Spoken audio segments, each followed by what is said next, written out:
Hearst. Tanya, I'm Tanya.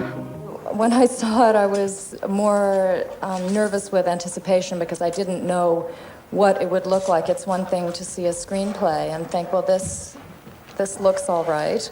And it's another thing to actually go in and dim the lights and watch what another person has created, you know, as how he sees what happened to you in your life. And I actually had to see it a couple of times.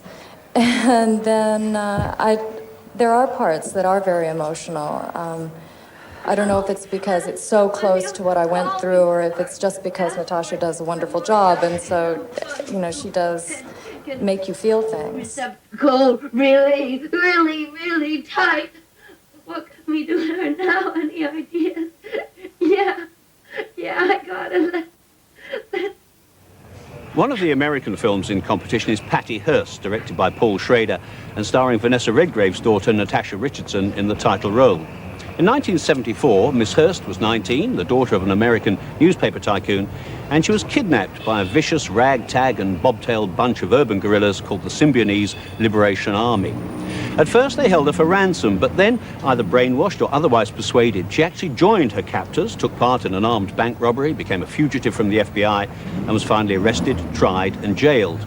In the film, all this is told strictly from Patty Hearst's point of view. Now, this is an interesting approach, but I don't think it altogether gets us anywhere.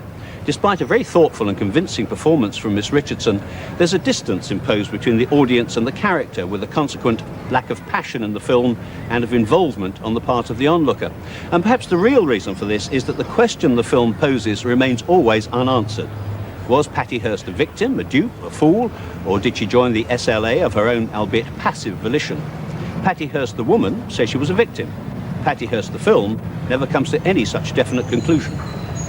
Undoubtedly, she was a victim who became a survivor. I think that there were a couple of key turning points for me from somebody who was traumatized and pretending to go along with these people, and to actually becoming part of the group. I don't think she ever consciously woke up one morning and said, hooray, the revolution, and I renounce my past life.